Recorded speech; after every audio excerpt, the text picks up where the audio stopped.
What is going on, everyone? So I'm smiling, but I'm crying inside because it was another brutal day across the quantum stocks. And to be perfectly honest, I do think we are in for more pain. If you are investing in the quantum computer industry, there is more pain to come, almost certainly.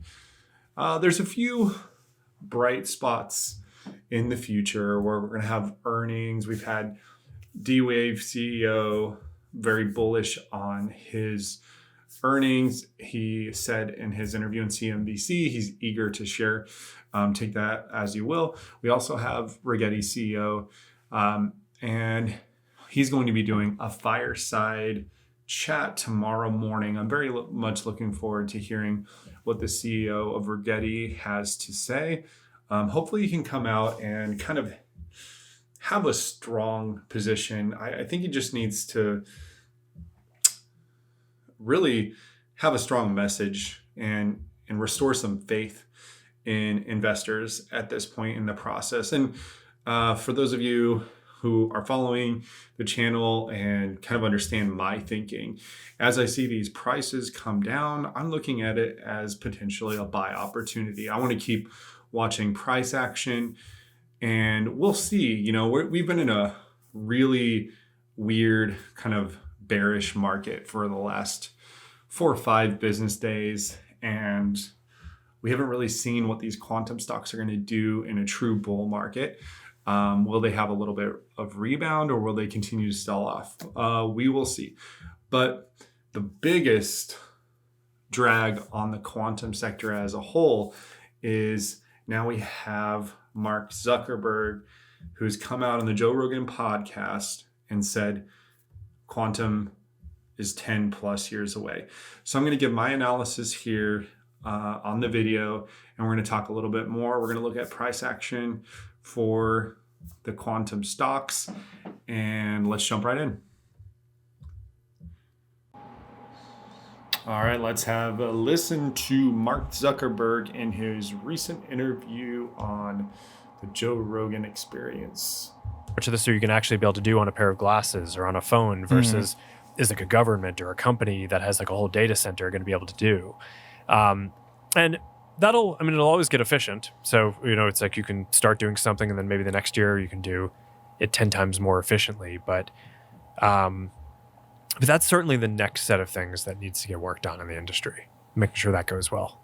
Yeah. And then what if that gets attached to quantum computing? I'm not really an expert on quantum computing. My understanding is that's still quite a ways off from being a very useful paradigm. I think Google just had some breakthrough, but I think most people still think that's like a decade plus out. So my guess is we're going to have pretty smart AIs even before that. Okay. A couple of things here. So Jensen and Zuckerberg saying this in a week span has just really, it's really had this crazy, especially with the bear market we've been in. This has had a crushing effect on the quantum sector. But you hear, I'm going to rewind here. You kind of hear. Start doing something and then maybe the next. Still quite a ways off from computing. I'm not really an expert on quantum computing. So I don't know if I really appreciate the honesty. I don't know if Mark is spending a whole lot of time thinking about quantum computers, really knows what's going on in the industry. And I think Jensen and Mark are really focused on, they're thinking for a quantum computer to be a viable commercial product. It has to be in a data center, it has to be commercial, it has to be at scale.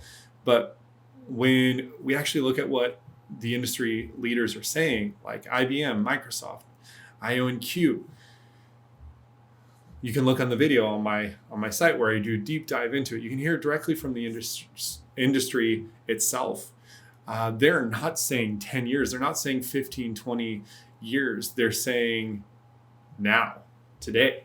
They're saying 2025, there's going to be amazing things happening. You can look at IBM's roadmap for quantum and their progression. They're confident they're going to hit all their benchmarks.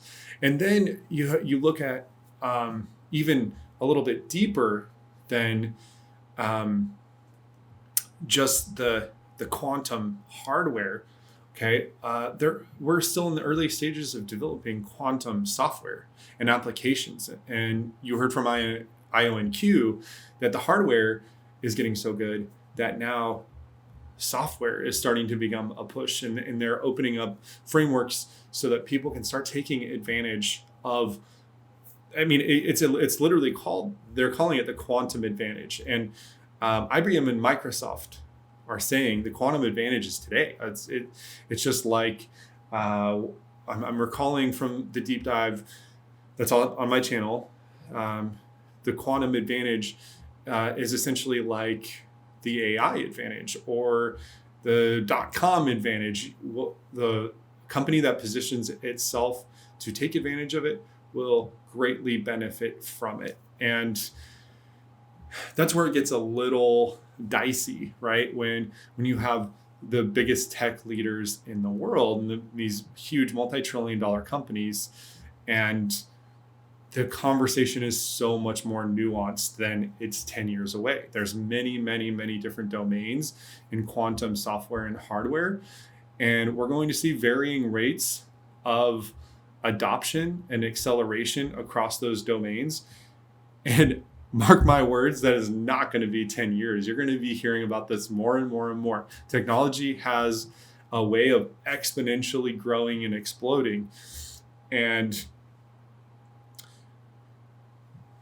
Mark, of all people, should know Facebook wasn't the most popular thing. People doubted social media, but the doubters, the haters, whatever you want to call it, that changed when there was a widespread mass adoption and the cultural phenomena of social media, the cultural phenomena of a smartphone, of the internet, of handheld devices, of generative AI, of agentic AI. Like we're just in this phase of rapid growth and acceleration in technology. And I've said it a couple times on this channel, but we're not kind of walking, we're not meandering towards this. We are sprinting towards those outcomes. So when we drill down in the tech sector to something so specific like quantum, it's like, well, what's going on? What's really going on? You can't really go to the people that are actively putting their stake in quantum. You've got to go to the people that are working on it, and that's where you're going to get the actual answer. All right, so we're looking at the quantum stocks for the last 5 days, and as you can see, we have Jensen. The Jensen comments that quantum computers are 15, 20, 30 years away, and a mass sell-off. We have a little rebound. We're seeing a little bit of resilience in companies like IONQ, and then just brutal sell-off for Rigetti, Qubit, D-Wave. And there's a couple ways to look at this. One is, all right, Jensen and Zuckerberg are right.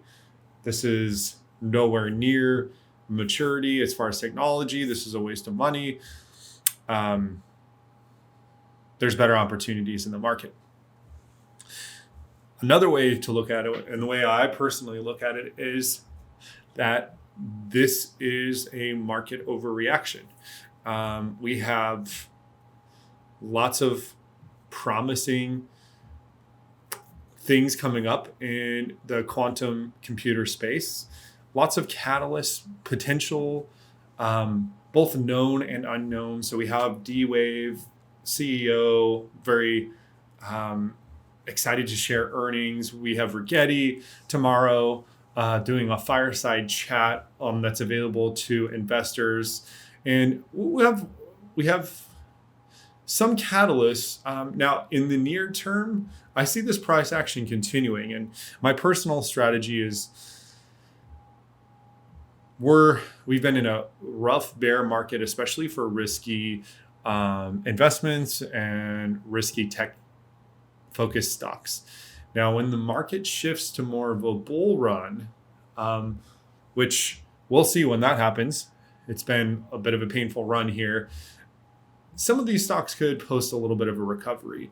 You have the catalyst of Rigetti. So if the CEO comes out and has a strong statement tomorrow, that could potentially help Rigetti.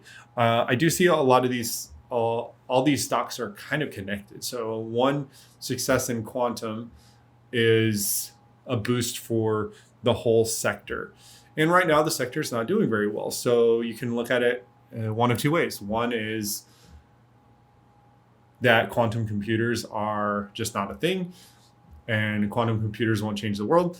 You're probably not on this channel if you think that, but if you look at it as an opportunity versus, I know that it's harder when if you bought these names when they were at their peak price, but you have to kind of gut check yourself, and do you believe in the year 2025, 2026, 2027, that there are going to be no catalysts for growth in the quantum sector? I think it's pretty darn clear. It's not a matter of if, it's a matter of when we're going to have some incredible breakthroughs. And quantum computers aren't going to replace classical computers or GPUs. They're going to complement. So right now, my plan is just to kind of nibble on these shares, build up small positions, large positions at and dollar cost average, lower my cost basis, and just kind of wait and see.